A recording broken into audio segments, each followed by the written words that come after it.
जी तो स्टूडेंट्स, आज हमारा पहला लेक्चर है Punjab sales tax on services act 2012 का। और ये एक्ट क्या है? ये एक्ट नंबर 42 ऑफ 2012 है। 42 का मतलब ये है, एल जो होता है ये 50 को डिनोट कर रहा होता है, एक्स का मतलब जो है वो 10 है, ठीक है, और ये जो 2 है इसका मतलब है 2। तो ये अगर आप इसको लिखें कि 50 minus 10 plus 2 is equal to ये 42 बनता है, यानी कि ये 2012 का 42वां एक्ट है, ठीक है। नाम क्या है? Punjab sales tax on services act 2012। अच्छा, अब इसमें कुछ इंपॉर्टेंट चीजें हैं नोट करने वाली, वो आप नोट कर लें। सेक्शंस कितने हैं इसमें, ये सवाल आपसे पूछ लिया जाएगा। सेक्शंस हैं टोटल 89। चैप्टर्स कितने हैं? चैप्टर्स हैं टोटल 13। उसके बाद कुछ इंपॉर्टेंट डेट्स हैं इसमें। ये एक्ट का पास हुआ, पास डेट 21 जून 2012। उसके बाद assented A double S E N T E D का मतलब, असेंटेड का मतलब ये है कि इस पे गवर्नर ने जो है वो अपने साइन कब किया, ठीक है, अपनी रजामंदी कब जाहिर, वो है 26 जून 2012। 26 जून 2012। उसके बाद है पब्लिश, पब्लिश हुआ है 27 जून 2012 को। उसके बाद है इन्फोर्समेंट डेट या इन्फोर्स ऑन, इन्फोर्स कब हुआ है? ये हुआ 1 जुलाई 2012, 1 जुलाई 2012। तो ये थी कुछ इंपॉर्टेंट डेट्स जो आपने याद रखनी है। इससे अगर देखा जाए तो ये वाली डेट जो है वो कौन सी है? ये डेट जो है इसकी पब्लिश होने की डेट है। ये पब्लिश कहाँ पे हुआ है? गजट में पब्लिश हुआ है, ठीक है।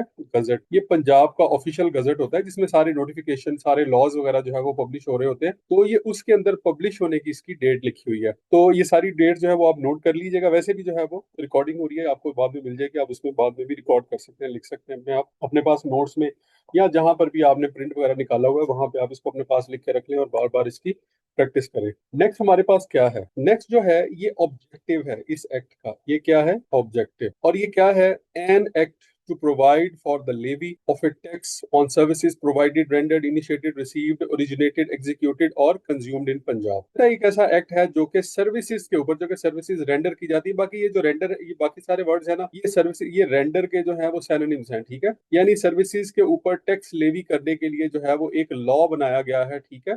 उसको हम क्या कहते हैं? उसको हम Punjab sales tax on services act 2012 कहते हैं। ये है इसका ऑब्जेक्टिव।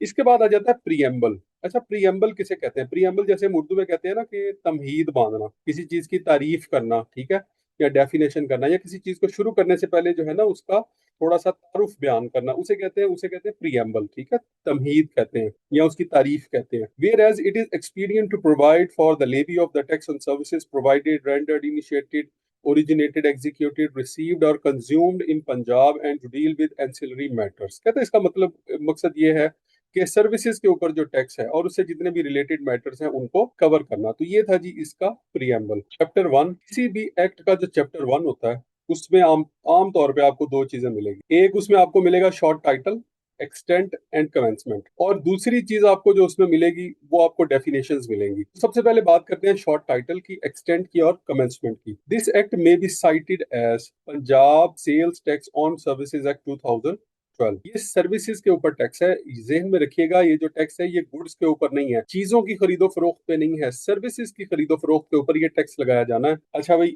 ये सेक्शन 1 का सब सेक्शन 2 क्या कहता है? It shall extend to the whole Punjab. अच्छा, लागू कहाँ पे होगा? ये जो एक्सटेंट है, एक्सटेंट, ये इसका जवाब है। लागू कहाँ पे होगा? पूरे पंजाब में, ठीक है।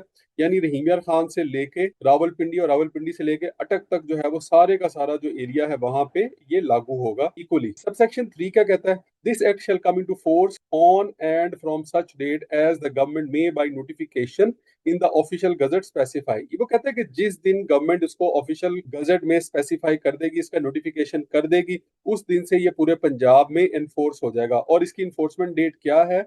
मैं पहले भी बता चुका हूँ, इसकी इन्फोर्समेंट डेट है 1 जुलाई 2012, 1 जुलाई 2012। अच्छा, उसके बाद कहता है सबसेक्शन 4 आ जाता है, नॉट विद स्टैंडिंग सबसेक्शन 3। वो कहता है सबसेक्शन 3 में जो भी कुछ दर्ज है इसके बावजूद अगर the government may by notification, अब देखिए इसमें उसने कहा कि ये 1 जुलाई को ही जो है वो इम्प्लीमेंट होना है, लेकिन वो कहता है कि इसमें जो भी लिखा हुआ है सब सेक्शन 3 में ऊपर, वो कहता है the government may by notification in the official gazette specify services or class of services in respect of the tax shall be collected and paid with effect from the date subsequent to the different from the date of the commencement of this act। वो कहता है government चाहे तो notification के जरिए किसी एक service को या क्लास ऑफ सर्विस को जो है वो उसको क्या कर सकती है, उसको कोई डिफरेंट डेट से भी उसके ऊपर ये अप्लाई कर सकती है, ठीक है। अच्छा, मिसाल के तौर पे मैं ये कहता हूँ कि गवर्नमेंट ये कहे कि ऐसे लोग जो कि ऑनलाइन सर्विसेज दे रहे हैं, ठीक है, लाइक फूड पांडा है, मैं एक आपको मिसाल दे रहा हूँ, ऐसा है नहीं, लाइक फूड पांडा है, फूड पापा है, इस टाइप की जितनी भी सर्विसेज हैं, गवर्नमेंट ये कहे कि चूंकि ये जो है वो ऑनलाइन बिजनेस है, हम इसको प्रमोट करना चाहते हैं, तो हम इसके ऊपर 1 जुलाई 2012 से नहीं, बल्कि हम इसके ऊपर जो है वो यकम जुलाई 2012 से नहीं, बल्कि 1 जनवरी 2013 से, यानी 6 महीने का इनको हम मजीद टाइम देते हैं। तो ऐसा भी अगर गवर्नमेंट चाहे तो वो कर सकती है। अब इसने ये कहा कि सेक्शन 3 में ऑल दो उसने कह दिया कि 1 जुलाई को ये इम्प्लीमेंट हो गया, लेकिन गवर्नमेंट चाहे तो किसी भी एक क्लास के ऊपर जो है वो इसकी इम्प्लीमेंटेशन की जो डेट है वो चेंज भी कर सकती है। अब इसके बाद आ जाती हैं जी डेफिनेशंस। अच्छा, डेफिनेशंस जो है उसको यहाँ पे ऐड करने का पर्पस क्या है? देखिए, कुछ चीजें ऐसी होती हैं जिनका जनरल लाइफ में आपके या किसी और सब्जेक्ट के कॉन्टेक्स्ट में कुछ और मीनिंग होता है, लेकिन इस एक्ट के मुताबिक उसका क्या मीनिंग है वो हम देखेंगे, ठीक है। और ये पॉसिबिलिटी है कि एक्टिव टैक्स पेयर का मतलब जो है वो इस जगह पे कुछ और हो, किसी और लॉ के अंदर कुछ और हो, ठीक है। इसी तरह से यहाँ पर जो है वो अपील का मतलब कुछ और हो, बाकी किसी और लॉ के अंदर कुछ और हो, थोड़ी बहुत तब्दीली जो है वो हो सकती है, सही है।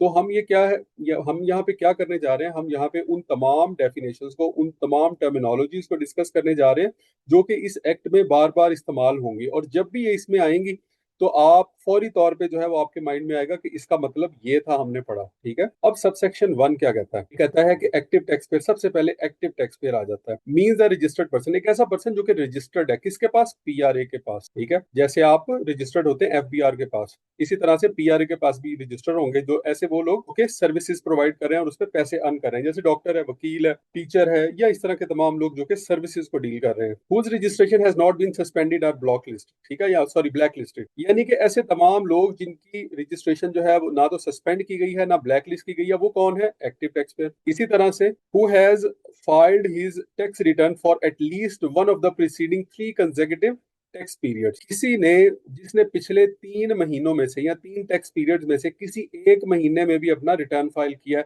मिसाल के तौर पे आजकल अप्रैल है, अप्रैल से आज जो महीना चल रहा है वो क्या है? अप्रैल है। अप्रैल से पीछे क्या है? मार्च, ठीक है। मार्च से पहले क्या है? फेब। फेब से पीछे क्या है? जैन। यानी अगर किसी ने इन 3 महीनों में किसी एक महीने में भी अपना रिटर्न फाइल किया है तो वो क्या है? वो एक्टिव टैक्स पेयर है इस मुताबिक। अच्छा, उसके बाद नेक्स्ट हमारे पास आ जाता है एडिशनल कमिश्नर कौन है? Additional commissioner means a person appointed as additional commissioner of the authority, यानी एडिशनल कमिश्नर वो पर्सन है जिसको अथॉरिटी मतलब पंजाब रेवेन्यू अथॉरिटी ने एज ए एडिशनल कमिश्नर यहाँ पर अपॉइंट किया। अच्छा, अब हायरार्की जरा थोड़ी सी देख लें।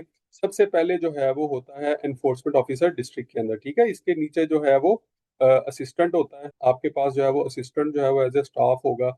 इसी तरह से आपके पास और कौन सा स्टाफ होगा? आपके पास जो है वो क्लर्क्स होंगे, आपके पास जो है वो जेनिटोरियल स्टाफ होगा, ठीक है। आपके पास जो है वो बाकी मिनिस्ट्रियल स्टाफ वगैरह होगा, तो 7-8 लोगों का कम से कम जो है वो एक छोटे डिस्ट्रिक्ट के अंदर भी आपके पास स्टाफ होगा। अच्छा, इससे ऊपर कौन होता है? इससे ऊपर एसी होता है। एसी चूंकि यहाँ पर नहीं है, इसलिए एसी की पावर आजकल किसके पास है? इन्फोर्समेंट ऑफिसर के पास। उसके बाद होता है DC, deputy commissioner inland, deputy commissioner Punjab revenue authority, ये भी आजकल नहीं है, ठीक है, ना एसी है ना डीसी है।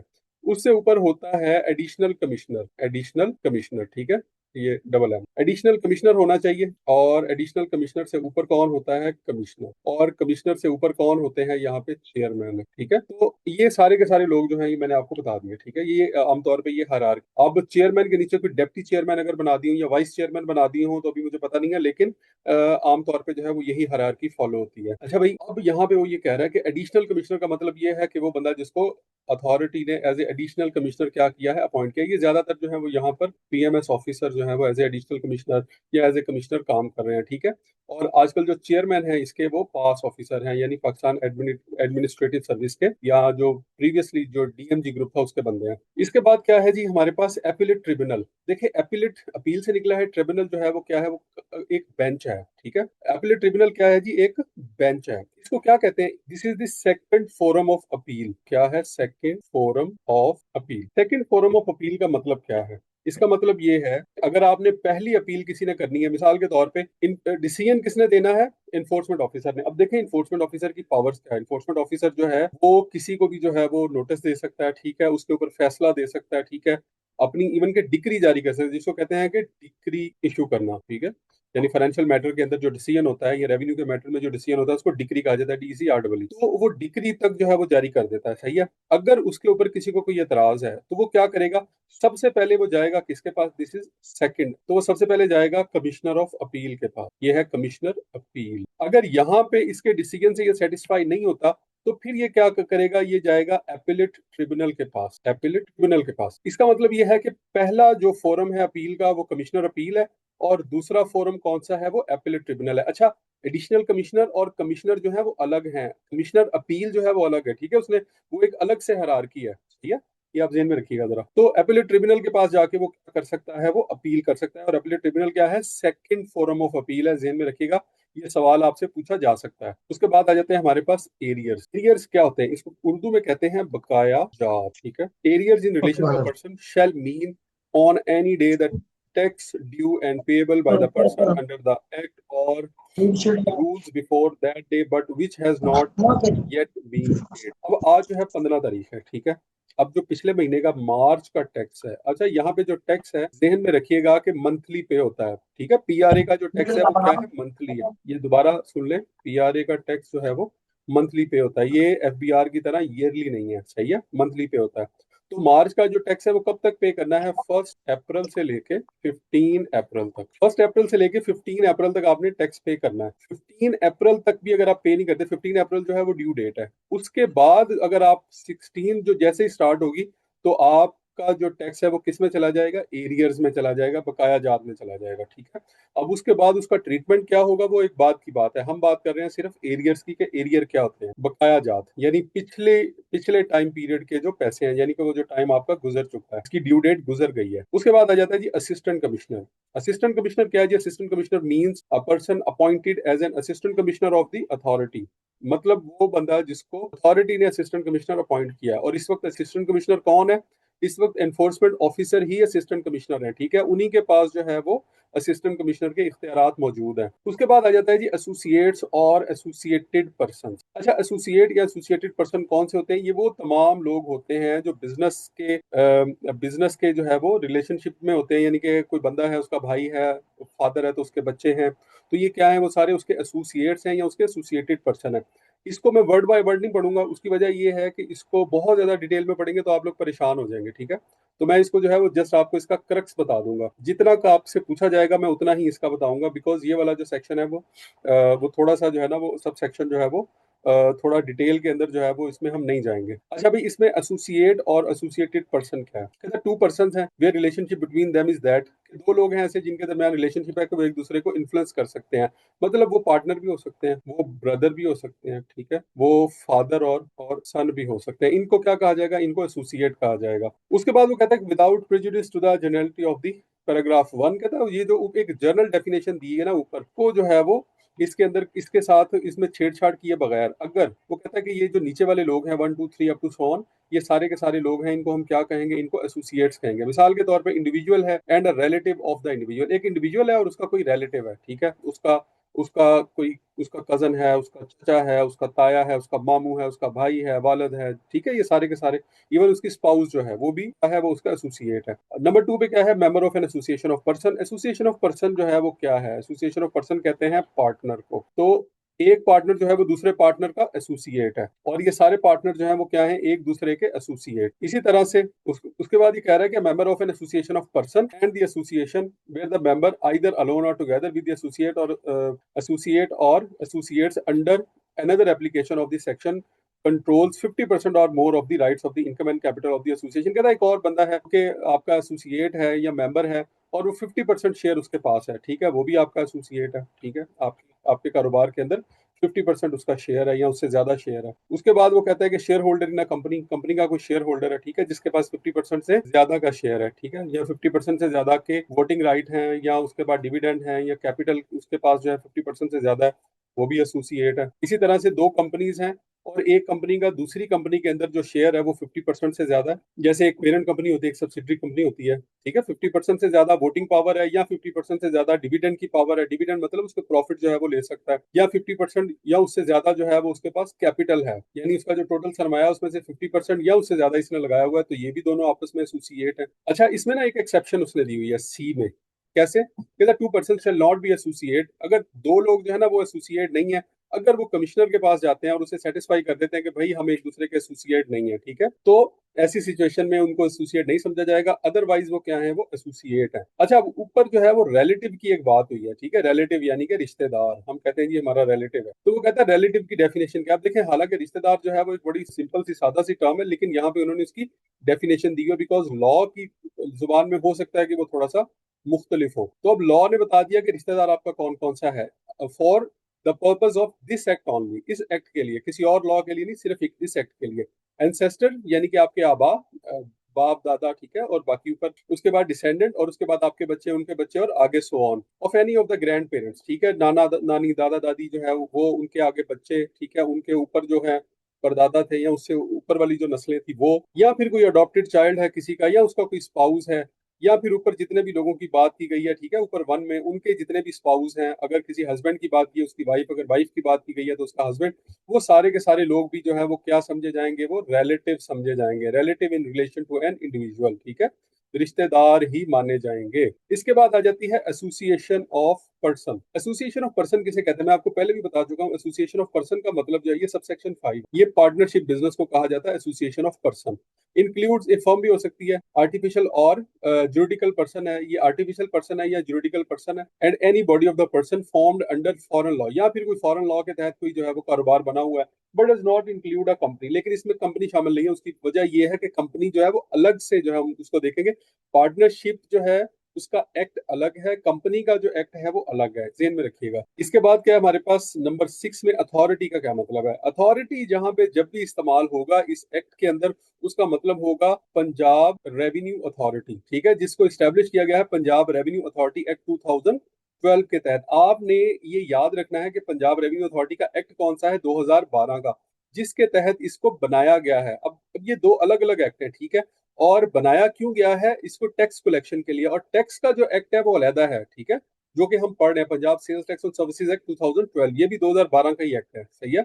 अब आप परेशान ना हो जाएं कि ये XL3 ऑफ 2012 है, कि ये दो अलग अलग एक्ट है, पता नहीं, समझ नहीं आ रहा। अच्छा, उसके बाद है जी banking company means. Banking company क्या है? Banking company means a banking company as defined in the banking companies ordinance 1962। अच्छा भाई, बैंकिंग कंपनी क्या है? बैंकिंग कंपनी का मतलब है एक ऐसी कंपनी जिसको बैंकिंग कंपनी ऑर्डिनेंस 1962 के तहत बनाया गया है, ठीक है, और जो कि पंजाब के अंदर बैंकिंग का बिजनेस कर रही है। ऐसी कंपनी को क्या कहा जाएगा? ऐसी कंपनी को बैंकिंग कंपनी कहा जाएगा।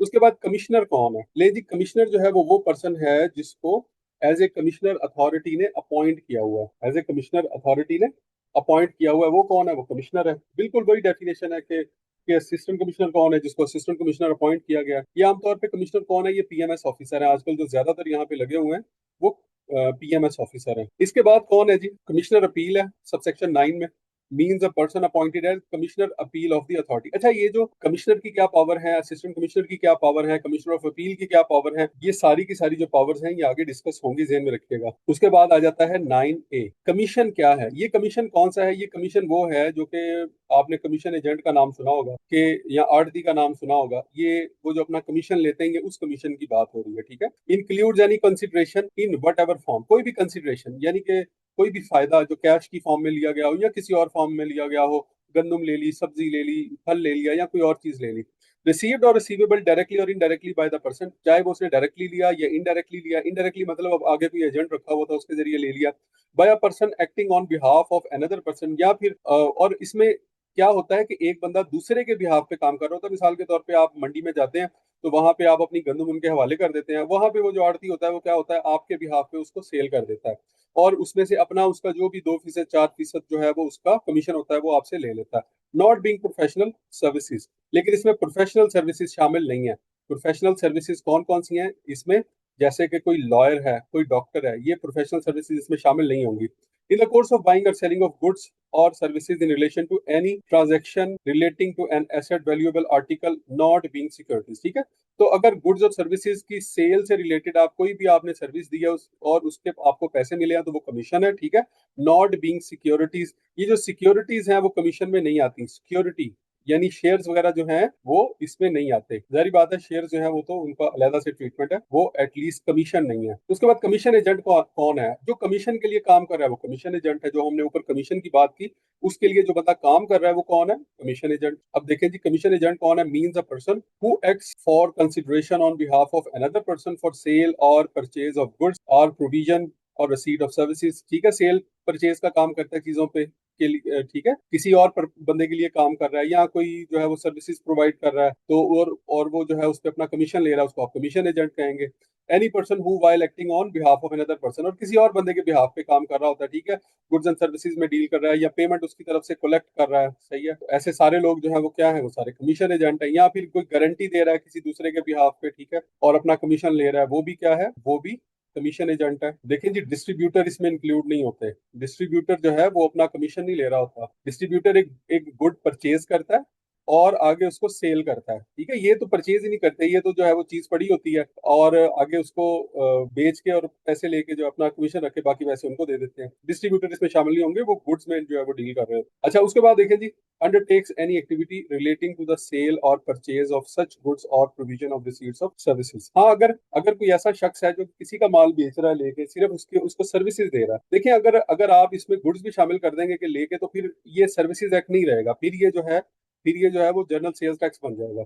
तो वो हमने इसको नहीं बनाना, ये है सर्विसेज के ऊपर, जस्ट यहाँ पे सर्विसेज दे रहा है वो बंदा। उसके बाद undertakes any activity relating to the sale, यानी सेल से रिलेटेड और कोई भी एक्टिविटी अगर वो परफॉर्म कर रहा है और उसका कमीशन ले रहा है, तो वो कौन है? वो कमीशन एजेंट। इसके बाद आ जाता है हमारे पास common tax payer identification number. इसको कहते हैं जी CTIN नंबर। CTIN नंबर, पहले ये CTIN नंबर होता था, आजकल जो है वो ये PNTN नंबर है, पंजाब नेशनल टैक्स नंबर। आजकल ये क्या है? पहले ये था CTIN, तो मैं लिख देता हूँ IN।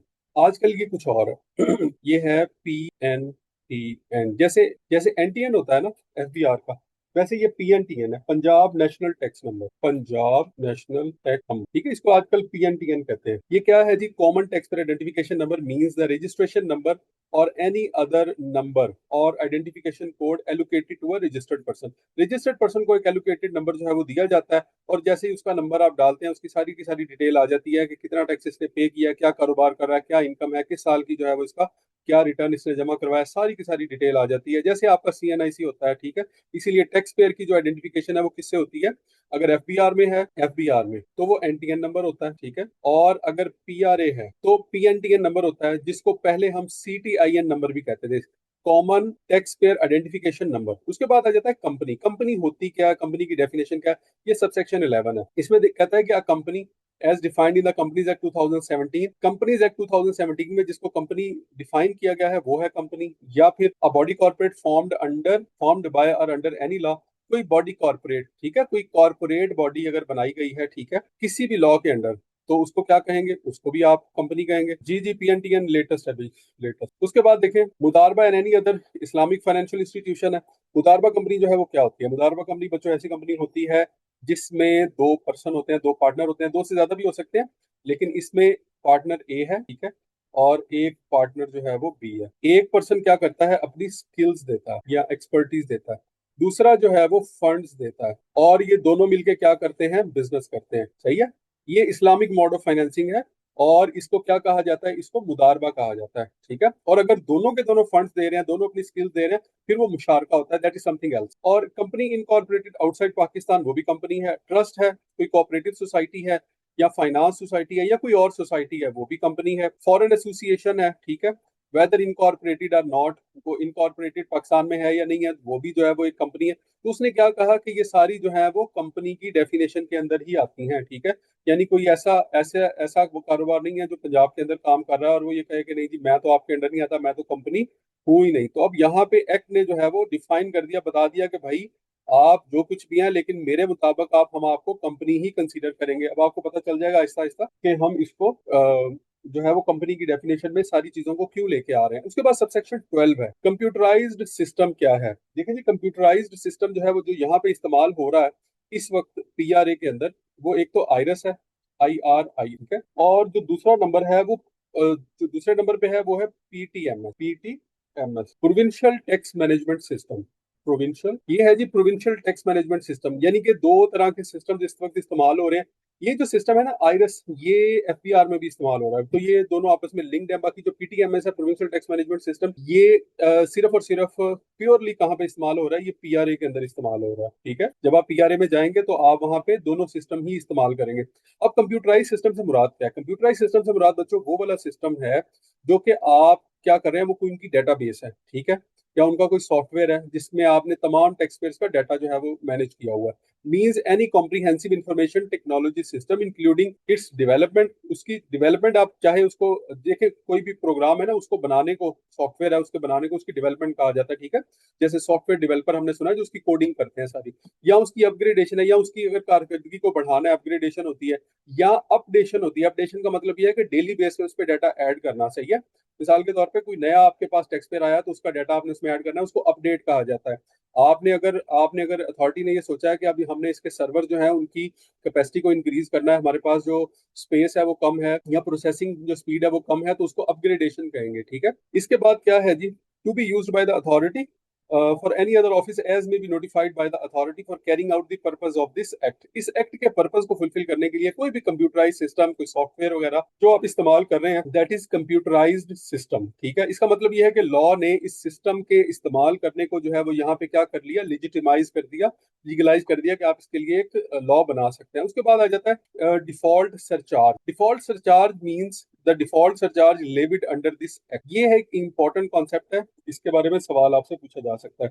अच्छा, जैसे ही जो है वो आप डिफॉल्टर होते हैं, आप टैक्स पे नहीं करते। ठीक है, मिसाल के तौर पे आपके जिम्मे बनता था टैक्स 1 मिलियन, आपने पे नहीं किया, तो आपके ऊपर जो है मुख्तलिफ किस्म की पेनल्टी लगाई जाती है, जिसमें से एक है डिफॉल्ट सरचार्ज। ठीक है, डिफॉल्ट सरचार्ज अलग है, जो पेनल्टी है यानी जो फाइन है वो अलग है। डिफॉल्ट सरचार्ज का मतलब ये है कि अगर आपने 1 साल तक टैक्स पे नहीं किया ना, 1 साल तक आपने टैक्स पे नहीं किया, तो क्या होगा, 1 मिलियन का यानी 10 लाख रुपए का जो है जो रेट बनता है, अगर वही पैसे आप देखेंगे कि वही पैसे अगर आप किसी बैंक में रखता है इदारा, ठीक है, और उस पे जो इंटरेस्ट बनता वो कितना था, तो वो आप काइबर के मुताबिक कैलकुलेट करेंगे, Karachi inter bank offer rate, इसके मुताबिक जो है वो आप कैलकुलेट करेंगे। काइबर का जो रेट है वो जो भी हो, उस वक्त जो है वो 12% है, 13% है, जो भी है, उसके मुताबिक जो भी रेट बनेगा वो रेट आप उसके ऊपर चार्ज करेंगे। सही है, और उसे डिफॉल्ट सरचार्ज के तौर पे आप उससे लेंगे। Number one.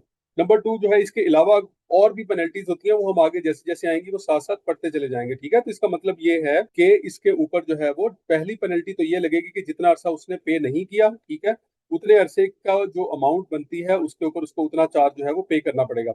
नहीं जी, आज का जो लेक्चर है वो हमारा इतना ही है। चूंकि आज पहला लेक्चर है तो इसलिए हम जो है वो चीज़ों को जरा थोड़ा सा आराम से लेके चलेंगे। उसके बाद जैसे जैसे आप लोगों की रूटीन डेवलप हो जाएगी तो हम अपना जो पेस है उसको थोड़ा सा इंक्रीज कर देंगे। आई होप कि आज का ये लेक्चर आपके समझ में आया होगा। Wish you all the best. अल्लाह हाफ़िज़।